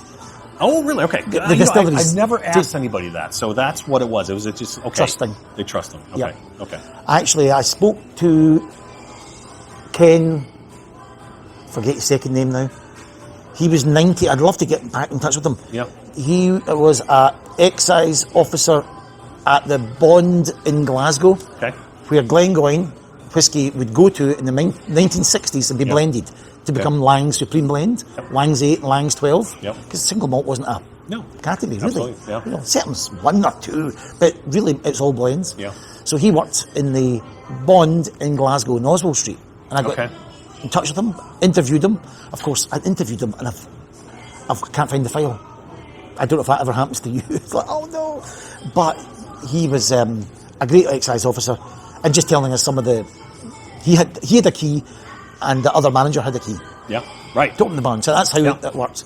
And back in 1823, in that manual, not only do you have to build a house for the excise officer, you have to have a building, you have to have how to distill. It was all laid out for you, but crucially, you had to have now a sealed cabinet. Yeah, I was going to say, the spirit safe. Yep. That had to have a lock that basically only he could open. And the manager. And the manager. They had to both be there to open it. No more bucket. Yeah. You just put a little bit in there and a little bit, now it's a sealed cabinet. So all these, so that's why people say it's effective legalisation. All the geeks will say there's other laws that happened in 1860, but we just say it kind of changed. It's now, even if you were to build a new, well, I'm assuming, I shouldn't assume. If you're building a new distillery, they all have spirit safes. Yes. Is that more because that's just what used to be, and that's just, or do you still literally have to have a locked spirit safe? Yeah, because I think that's taxable. Okay, so although they're not living on site anymore, we say HM Revenue and Customs. Right. Yep. HM, they're still they are very strict. Well, no, I know they're strict, but every drop of spirit now is taxable. Okay, so it's got to be in the lock cabinet. They could still, now they've got the different bowls and the thing turns. So the distillery can still do all that. They can't open the spirit safe without... No, they can. They can now, yeah. Okay. Yeah. They're trusted to do that. So there's no key now. Okay. So we do have access. We could theoretically... So but they basically entrusted the distillery manager or his... whoever he designates to be able to open the spirit safe, to do cleaning or whatever they want to do. Correct. Okay. But every drop of spirit has to be accounted for, and it goes across the road. you're allowed 2% evaporation per year, but they want to know how much went in at the beginning and how much. Wow. It's very lucrative for the British revenue. Yeah, absolutely. That's why they tax the hell out of it. Well, I was going to say, because it is, I know you guys are, isn't Scotch taxed the most out of any spirit in the world? It feels like it, yeah. It feels like it. It's something like almost 75% of a bottle of Scotch is taxed. It's taxed. Yeah. It's not the actual. I've had many people in Scotland saying it can be cheaper in my country than it is in Scotland. Yeah. Which I think it's verging on almost criminality, the way that they're taxing whiskey, which comes from the lands, comes from the people, and it should be, but... Yeah. There's reasons they say that they're doing that. It's a good revenue, and they bring in health. Exactly, yes. Things as well. So I better not get into that, for fear of being arrested when I touch down in Glasgow. I was going to say, we got to be careful, Gordon. Almost another. Come this way. Exactly. No. And if you want me to, I'll cut that out. No, not at all. Not at all. I think everybody in Scotland that works in the industry will be saying a ridiculous. No, I don't think. I don't think you espouse an opinion that was not probably pretty prevalent in the whiskey industry. That's right. So it's amazing how many companies still are going. With all the hoops to jump through and tax to pay. And new ones still coming on board. Yes. I literally 2-3 weeks ago was another. It's on the west side. I'm drawing a blank on where it was, but it's another brand new distillery going to be opening. That's what that was my joke when I used to do whiskey tastings. Yeah. If I'd been away the week before, I'd come back and say, right, okay, how many distilleries have opened since I've been gone? And that, it's slowing down, but it's... It is definitely going down. Well, we'll be opening one this month. Yes. So, Macleod Isle of Skye. Yeah. Sorry, Isle. That's right. Lagan Bay and Isla. We will be the 11th. Port Ellen was the 10th in 2024. I know there's Sukhinder Singh has got Port Natrun. Yes. He's opened up Tormore, of course. Is it Ardnamurchan? No, he's Ardnahoe. Port Natrun, it'll be called, just outside Bowmore. Yes. And that, I don't know when that's opening, but if we open this month, we'll be the 11th. Then they'll be the 12th on Isla. So, which is crazy. 2 more reasons to come across to that legendary islands. If you like your Lafroys, Kalilas, Lagavulins, Bowmores and all that, you've now got Lagan Bay. They're going to have to take Fagale and turn it into longer than 7 days. Oh, I know. Because there's going to be too many distilleries. My colleague Gordon Dundas, he'll be there this year. I apologise, I can't remember what day we're sharing, but we've given an official day. Okay. So it's wonderful. And it will be a very proud moment for Malcolm Rennie, our distillery manager at Lagan Bay. Yep. He is from Isla. He's an Elach, as they call them. Okay. A resident of Isla. So he's making his way back home. He is. And I think it was... I've interviewed him. I can't remember if Bruichladdich or Bunnahavn he started working with. But more importantly, 21 years ago, he was the manager that opened Kilchoman. That's right, yes. So So he started Kilchoman as a manager, went over to start Annandale in the Scottish border, then Lochlee. We got him for Rosebank, and now he's going to Lagan Bay. That's right. So 5 distilleries. Don't think anybody's done that. Yeah. And also, it's 21 years since he opened up Kilchoman, he's now doing the same with Lagan Bay. So what an amazing story for Malcolm Rennie. Yeah. And I always say, there's ways you can drink flights. You can drink flights by geography, by region. You can drink flights of whiskey by flavour, and occasionally by a person. We need to do a Malcolm, like you said, Malcolm Rennie Kilchoman, Annandale, Lochlee, Rosebank. It's a bit expensive, that one. And Lagan Bay. It might be new make for the first 3 years. Yeah, no. So that's exciting. So exactly. Yeah. Well, you guys do. I mean, you have you have your toe into Indian. Yes. Scotch also. That's right. Comes as quite a surprise, right? To people. I've not been till you mentioned it. Literally, this trip. Yes. I had no clue. I did not know that. Foothills of the Himalayas. Because, as I told you, if you look at it. If you look it up online, if you just put it Ian Macleod Indian Distillery, Google knows nothing about this. which is amazing. If it doesn't happen on the internet, actually have been involved in it's about 2 years now, 2.5 years. It's come up for 2.5 years. So we had Ian Macleod Mumbai at the airport, and it's some great people there working for us. And I think it was RV, one of the guys there suggested to Leonard's, we could do this. Yeah. And there's a market for Scottish style whiskey for the blenders. Yes. Indians make a hell of a lot of whiskey. Yes, they do. And drink a lot of their own whiskey. So this is a way of supplying that market. Yeah. And also, Ian Weir, who's the brand director of Tamdhu, went out there to just talk about the labels, packaging, bottling, and we will be releasing a single malt, Una, shortly. Speaking to Robbie Hughes, the group distillery manager of Ian Macleod, sort of Glengoyne manager, but he looks over the whole thing, and he was just saying last year in the Indian warehouse it was 14% angel share. Yes. Again. So that's 2 years. You've lost about 20%. So you're almost 30% of your barrels gone. It'll be out soon. It will be bottled soon. That's just what you've got to contend with in India. Is there a rule? Is it 3 years and a day also there? I don't know. I thought to be I think they've considered Indian Scotch. That's good. I don't know. I mean, I don't know if they've gone that far to actually. Some do put down 2 years. rules.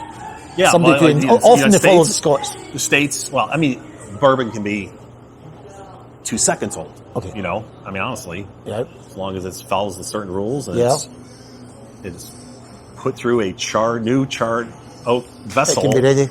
It's bourbon. Okay. I wouldn't drink it. It's basically new make that's just been kind of, but. Most European countries follow the Scottish rules of 3 years and a day. Yes, correct. But it will be exciting. And I mentioned Sandy McIntyre earlier, the manager of Tamdhu. Yes. Mm-hmm. He got sent across there last year to just oversee some of the cut points and see how it's all running. Yeah. And if I didn't see it for myself, I wouldn't have believed it. But he showed me on his phone the monkeys. The local monkeys, they've had to hire a monkey wrangler. And I say, this is not a thing you hear in a whiskey talk. Yeah. But they've learned the monkeys to knock the door. And when you open the door, they all run in and my God, make the cold water pipes. And Sandy had a picture of one monkey cuddling one of the cold water pipes just to cool down. And this chap is now brought in with a broom to try and knock the monkeys off the pipes. And you know, so when I do mention these things, it's something we never thought we'd get onto. Never thought we'd go into it here, but that's what we're contending with across in India. But hopefully the great that is what I mean, that's what you're going to have to worry about. I mean, you just deal with it. That's part of that area. And I heard, I don't know if I've done it yet, but I heard Chivas had applied for building permission to do the same thing round the corner. I think I've seen a bunch. I've reported on a bunch of them that have started now. They're like, okay, it's a big India market. Is well, but then also, I know EU and England just negotiated a new trade agreement with India, and they've cut the tariffs way down. Well, it was 150. No, that was American. Sorry. No, but you guys are like down to like going to be down to like 30%. Well, at the moment it's half to 75% tariffs. But so if you think Mr. Trump's 10% tariff was bad, it was 150% 150% in India. Oh, and it's 75%. So, but it's going to go down even further, down to like I think like 20 or 30% would be the max. That could be which is a game changer for Scotch. That's right. Looking for markets to move into, so that would be something. Fingers crossed for that one. Right. And we have lots. But then it also allows India to send more to you guys though too. That's right. Which, again, I've had some injury. I've had some good stuff. That's great stuff. Really good stuff. Great stuff. I like them all. Absolutely. Paul John as well. Yeah. Really nice. So no, they've got a great. Yeah. You know, great but it still makes me. You go, okay. Well, you know, Scotland. I mean, 90% of the Scotch is done in refill bourbon. That's bourbon. Right. Yeah, that's right. About roughly. Yeah. I say a lot of Scotches that people like are sherry bombs. Yeah. So you go, okay. Well, there must be a lot of sherry. There's not a lot of sherry barrels. Well, people keep building more and more distilleries, and they're going to want all the same things. That's right. It's going to be amazing. And I know the people in Spain are like, they're flat out. These places. They can't produce enough. I know there's a lot of people looking for Hungarian oak is quite a thing. But if you want to call your whiskey sherry matured, that fortified wine that seasons the cask has to come from the sherry triangle in southern Spain. Exactly. You can call it fortified wine matured. Sure. If you want to use somebody else's fortified wine, but to call it sherry and have that on your label, it's got to come from that triangle. And there's not a lot of companies down there. No. So I'm lucky to have been, and I always say to people, you guys get down there and see it. You guys at Glendew, and especially Tamdu, I know have, especially from who you bought it from. That's right. And that's the thing about the industry. Had access to those special sherry barrels. Edrington that we bought both distilleries from, Glengoyne and Tamdu, and they had a company within them in Edrington that supplied casks. Okay. And we simply used them. Yeah. The industry is very collegiate at certain levels. Yeah. And now we're doing it ourselves. That's only in the last few years. And we're using the 2 or the 3 of the same cooperages that they use, because there's not many others down there. That's the thing. That's the other cooperages are... In Jerez. They go through the same kind of a thing. I've seen photos of a Speyside cooperage where... Oh, yeah, that's a great mountains of barrels. And then if you were there 2-3 years ago, there's probably hardly any barrels in their yard. Because everybody was producing so much. They're using every barrel. That's right. I think now they're probably building a stockpile back up a little bit. There's a little bit of a recalibration. Sure. I think right now we are definitely in a recalibration. I don't see a crash. I guess what they called it, the whiskey lock from the 80s. But I think you mentioned the other night, there's almost a quarter of Scottish whiskey companies in some sort of financial, do we say difficulties, hardship? It's difficulties. Let's just say It's been it's been quite challenging. Sure. But if you look back in history, it happens. This happens. There's ups and downs all the time. Well, because everybody thinks it's going to just continue. That's right. Yeah. Last year, so from August of 24 to August of 25 in the United States. Okay. Come back here. Almost 30%, 29.1% of the craft distilleries in the United States shut down. Closed. Wow. Which in 1 year. In 1 year. That's extraordinary, isn't it? But a lot of those were, again, craft, you've got to have something different about you to... Yep. So you get market penetration. If you have no market penetration, distribution. If you're not when you now are going into a downturn, the distribution, especially in the States, we've got this messed up 3-tier system. Yeah, it is what it is. We deal with it. Unfortunately, you guys have to deal with it. You guys are now with Total Wine, which helps for you guys. That does. They sort of distribute it, retail it, and import it. It's a great system and a great store. And I see that as well. And even at whiskey tastings, people, why is every one of your whiskies not chill filtered, not 48% or above? Why is it all not all cask strength? And we do some like that, but you've got to make a range of whiskies that can sell. You can add water to them and make more bottles that can. It's a commercial venture. Sure. And I think some people that have maybe started a distillery have maybe went headlong into the craft and what they want to make rather than the commercial aspect of it. Who are you selling it to? How's it? Is it going to appeal to a small group of people, or are you going to try and make a whiskey that appeals to a larger section? That's the questions. You said commercial venture, so there's the story that how do you make $1 million in the whiskey industry? You start out with 2. Okay, that's how you make $1 million in the whiskey industry. Okay, but it is, unless you have really deep pockets and you just want to make what you want to make. Yep. It's kind of got to self-sustain itself. Yep. And how do you do that? Usually gin. Have a core range and gin. Yes. To start off with, especially in your guys' world with, states. There's people, they take it and put it out in a couple of years. Yeah. You guys don't do that much, which I understand. I think maturation, especially in your world, is key. That's right. Maybe 4 or 5 years, you guys can start putting some stuff out. But again, if you look at history, 5 was quite a popular number on labels back in the day. I just put up quick parenthesis, but you know, 5 was relatively common. Yeah. And certainly 8 definitely was. Yes. And I don't see anything wrong with that. No. If it's a good whiskey, I think you should be loud and proud and say it's a 5 or it's an 8. I think so, especially if it tastes good. Yes. Absolutely. If it tastes wonderful, put it out. You know, so I think some of the younger guys, again, I don't want to go too much into other competitors of yours, but we've talked about it a little bit privately. Locklean. Oh yeah, they've put out some wonderful juice lately, and you know they started their yearly thing at 5. Yes, that's They're great. Up to 7 year was this year, but it's wonderful. Great whiskey. Great whiskey. And again, we talked about Malcolm Rennie. Started it off as well, so it's got a great pedigree. So exactly, you know, no, they're great. There's certain distilleries that will survive that have got good, as you say, good juice, and certainly that's definitely one of them. And there's plenty of small distillers in the States.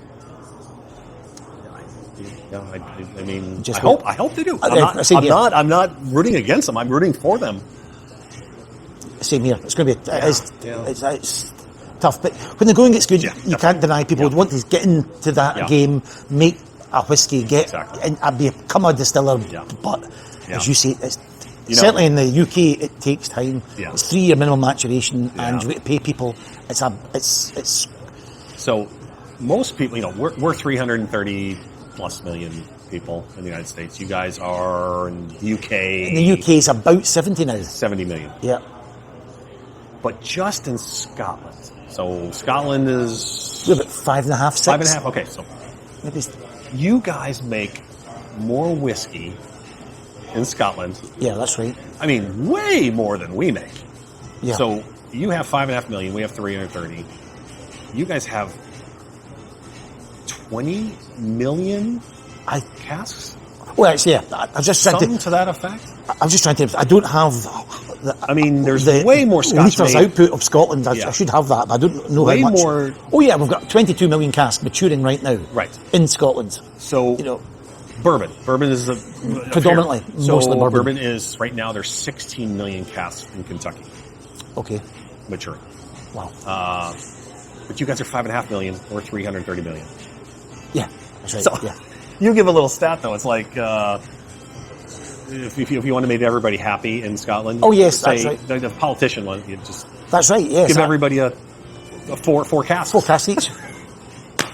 There's 22 million of them. There's about 5.5 of us. Give us 4 each. They would vote for you all day and twice on Sunday, right? I got myself into trouble that time, yes.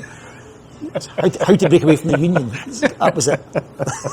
Well, you are in Texas. And so we have had So 150 distilleries right now in Scotland. 150. Yes. 150. Almost dead on. So 15. Well, okay. So let's go into some more numbers. 150 distilleries in Scotland making whiskey. There are 2,000, 2,500, maybe close to 3,000 distilleries in the States making whiskey. So just the output you guys are doing is amazing. And I know, but like Girvan, that's North right. British, I mean, you guys, these grain distilleries. Truly. We have one that'd be, I guess, comparable called MGP, Midwestern Grain Products. They have those massive towers, column stills. But you guys... Yeah, these are big. They're big operations. These big grain distilleries. Well, the Glenlivet, Glenfiddich, they've got Macallan has 30. That's right, 30 plus stills. If they bring in their old distillery as well. Right. I was at the first year the Glenfiddich opened up their new still house, and there's 26 stills there. Yeah. I mean, it's just a cathedral. Oh, absolutely. To distilling. It's just beautiful. However, Glengoyne we're 3. Yes. Our output's not huge. Well, Glengoyne, you have 3? Yeah, sorry. You have a stripping still, and then the 2. That's right. Almost 2 mirror stills. Yes. 2 small spirit stills that run sort of simultaneously. You take that juice from the stripping and split it up into the 2 stills. Correct. Yes. And run it as a simultaneous double distillation. And whereas if you come to Rosebank, and you will be there, you will see 3 stills. And it's a triple. It's a triple distill. So it's never that easy. Which is unusual for Scotch to be triple still. Yeah, that's right. Most of them are just double. Tamdu has 6. pair? 6. So it's 3 pairs. 3 pairs. Okay. Yeah, that's right. Because you guys actually do more than just Tamdu. You do stuff for other blends. Correct. Yeah. Tamdu at the moment is just over 3 million litres. Yeah. Only about 15% All that goes into Tamdhu single That's malt. it. Yeah. The rest is going. industry. Yeah. Yeah. Some of our blends Sure. out to other companies that Correct. love it for But that's space a side. lot of people do that. Right? Of course. There's That's horse trading all over the place. Correct.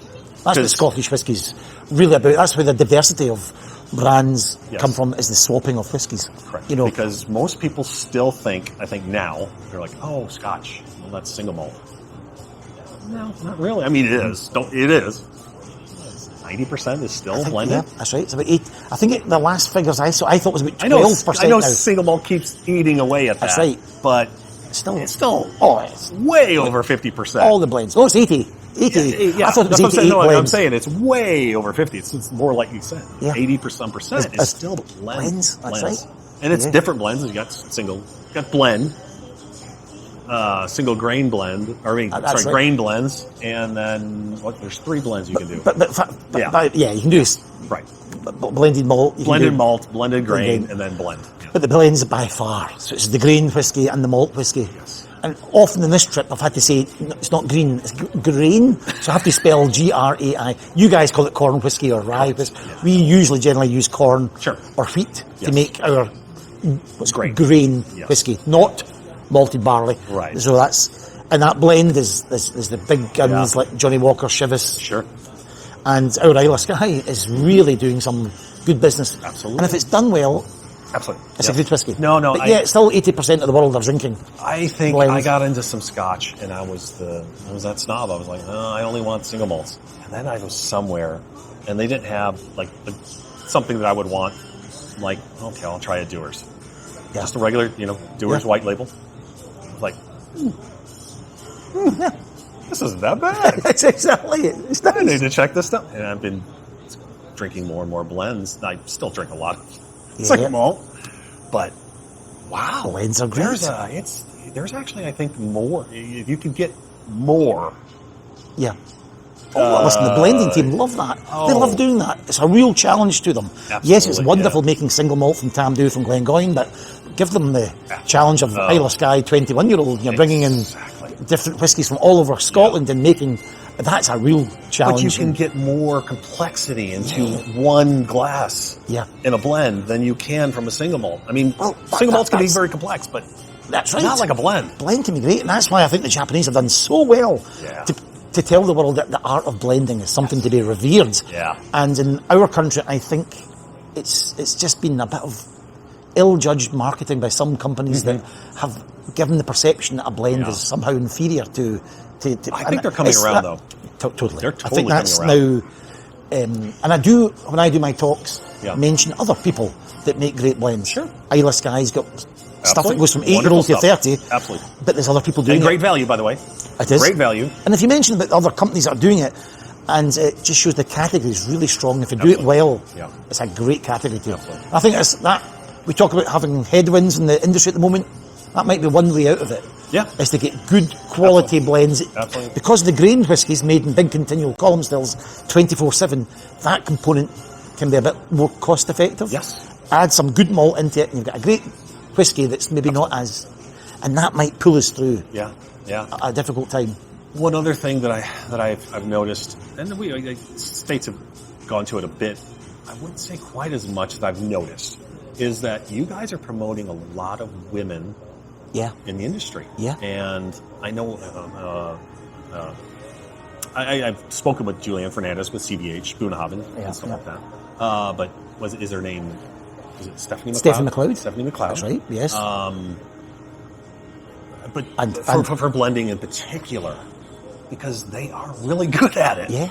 They I think really, there's now really more. are. I'm not saying men aren't, but I think there's more master blenders that are are females now? Yes. Yeah. Yep. So fantastic. We've got our blending team has now got a lady that was a tour guide with me. Sure. And she had to go through what I did. I had to go through Absolutely. a proper audition. I had to do my experiential, interviews, and she had to do the blending interviews. Absolutely. So she wasn't promoted because she was at Glengoyne. She had to go, pick. But she probably showed, because do you still go in and do? Some companies have people come in and test their nose like every year, or do you still do that, or does your company do that where they bring in employees Yes. We have a nosing panel. Yeah, that's right. We do. And then they kind of probably saw her that she was good at it. That's it. She came in and Emma's been, she partly responsible, although they all say they're responsible for everything, but she really does great stuff with Isla Skye blends, so it's great to see that. Maybe 30 years ago you wouldn't get the chance because you're a woman, exactly, which is absolutely shocking. I've got 2 daughters, so I'm very much in the vanguard of getting women into these good positions and proper jobs. Not. It should be. Are you capable? Yes. It shouldn't matter whether you're a man or a woman. That's right. Absolutely. It's. Are you capable? Can you do the job and do it well? I think that is one, honestly, that they might be better at. That's right. I think if you look past, I talk about history, but possibly the UK has had, the class system and it's not in recent, but past the history of our countries hasn't been meritocratic. Sure. Yes. It's been a little bit more clubs, who you knew, and that didn't mean getting the best people in the best positions. Correct. Yes. But I think, that may be a world thing, but we're certainly getting better. I think across not just industry of whiskey, but across the board. Yes. The best person should be in that job. Correct. So that's So Gordon, you're going to be on your way back to back to the Scotland, back to winter. Yeah. Till the back through the wardrobe. So 22nd becomes spring, I guess. 21st, 22nd when the equinox happens. And I'll be taking our good friend Todd Greenhouse from the Houston Scotch Whisky Society up to Tamdhu. Okay, fantastic. I'm going to pop in, say hello to him. He's up having a Todd gets to go. I don't get to go. No, we've already discussed it. No, I'm just joking with Gordon here. So that's my next week. That's one of my highlights next week. It's always a highlight to drive up north Tamdhu for those that. It's about 3.5 hours from the Central Belt. Yeah. Glasgow. Up in Speyside. Up in Speyside. Right in the middle of Speyside, literally. That's right. Yeah, I mean, we're just down the hill from Cardew, along from Nakando and Cragganmore, and about 3 miles from Macallan. Yes. If you're passing by that way, Craigellachie is a good place to have a drink. Yes. Have a dram in the Highlander Inn or the Copper Dog in the Craigellachie Hotel. Yes. Which was the same architect designed that hotel, designed Tamdhu. Yes. Which is I forget his name. Charles Doig. Charles Doig. Yes. The Doig, the man who created the pagoda chimney. Correct. That is now the symbol of our industry. Yes, it is. And when you are up there, you see the Scotch Whisky Trail and it's a pagoda chimney. The dickens is a pagoda chimney got to do with our... And it's his invention. Yeah. And it's just been adopted by the industry as our symbol of whiskey. Yeah. Scotch whisky. Well, then, Charles Doig's pagoda chimney. I think even a lot of the brand new distilleries, even though they don't have malting houses, I know, they still put a pagoda. Yes, but it is. It's again emblematic. Emblematic. Amazing. Exactly. First in at Dalhue in 1889. Yeah, right. That was the first one that he put it in. Tamdhu had one, but it burnt down. And according to history books, 1919. Yeah. And then I was at one of the archives, took a black and white photo of Tamdhu, and there was a motor car. To me, it looked relatively modern as an aerial shot, and there's a pagoda chimney. I haven't got to the bottom of it yet. Yeah. So it would maybe rebuilt and it burnt down again. I don't know, because you don't have one. Right. And I was like, what's that pagoda chimney? Anyway, these are the history things that... It's never clean history. So I'm up to Tamdhu next week. Very cool. And then obviously I come in 17th. I have a few things, and then we're going to meet. We're going to meet at Rosebank. We get to go to Rosebank. Our lovely Lowland distillery we bought back from the dead. Yes. In 2023, it started producing. So this year it's whiskey. Yeah. 3-year-old. You could technically put out. Yeah. Yeah. And we won't know. No, I know you won't. Exactly. Yeah. The actual distillery won one of the top architectural regeneration awards for bringing back an old ruin to this. I think you'll be impressed. An amazing, amazing building. Very much looking forward to it. And so Neil Bullock, when we were in in Scotland in fall of 24, I drove by Rosebank, and I was like, "Oh, that's kind of cool." And I don't think at the time, we just didn't have time. I think was what it was. And then we also drove by Glengoyne. Oh yeah. And same thing, kind of like we were going on our way into Glasgow. You must do. So I'm looking forward to visiting both. Well, I'll give you a small as we say, soupçon of the Glengoyne storytelling experience, Yes. which I'm very proud of. We mentioned earlier on about the 2018 show I did at Edinburgh. Yes. So I developed that through some of the archives that we had, which was a cardboard box full of stuff that Edrington had just stuffed in there, literally paper stuff, and a hard drive. And that was my first job as an experiential whisky ambassador, was to try and make a coherent narrative of Glengoyne from 1833 to the present day, with a potential of doing a tour. Non-process. Again, one of the industry's first non-process tours, out with a tasting. And it took me about a year. And again, Stuart Henry, who's been there since the Edrington days, he's been there since 1999, helped me sort of go through some of the discoveries. And so we've got been going now 3 years, got a walking tour that I take people round the distillery. Not so much in the still house, it's not about how it's made. And we have a toast, a dram to each of the 5 Scottish families that have shaped Glengoyne, not just by building and by design, but the whisky as well. So it's a development of the whole place, from glass to building. You do that, how often do you do that tour? Once a month. Once a month. Once a month. I'm trialing, I always like to do a little trial run in March. So we're doing one in March. I'll give you a wee flavour of it, and then we do it once a month in April. Fantastic. It's just a very exclusive. There's only 10 tickets. But I'm very pleased and proud that Ian Macleod have let me. Absolutely. Well, So if you go on the website, I'm there. You know, it's only once a month. It's like a little. We want to make it like a table at a restaurant. You always want that you can never get. But if you can get a ticket, I'll come along, and I'm there now. Well, it's good. You're good at it. That's and you met my wife, Melissa. And what did she tell you? That was very kind of her. She said very nice things. She said that I know it's part of your job when you go to some of the Total Wine stores, but you're best when you're telling the stories and you're doing a class more than just pouring.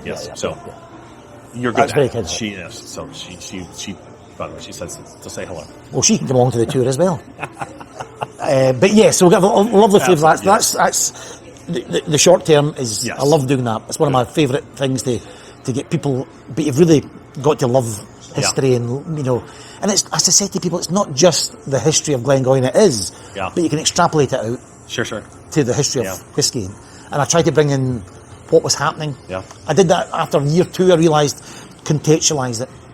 trying to contextualise what's happening at Glengoyne, but in the wider world of the laws and the rules that were getting laid down, and what was happening in the UK, and that's every year I'm adding to that texture to the story. So that's what's absolutely. So I've not been to a lot of Scotch, master classes and whatnot, but yours, I enjoy yours because you make it fun, and that's nice, and and obviously it also helps you. You are trying to sell some really good whiskey. It's good whiskey. That's right. And the masterclass is better about 3 whiskies in.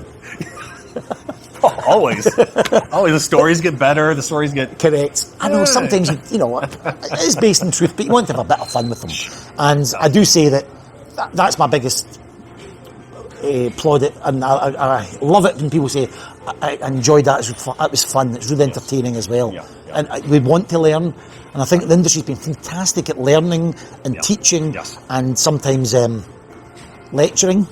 But I think people kind of know how it's made nowadays. I think maybe in the early days it needed that, but I think now we just we still do that, but we can move to other levels and and have a bit of fun with it.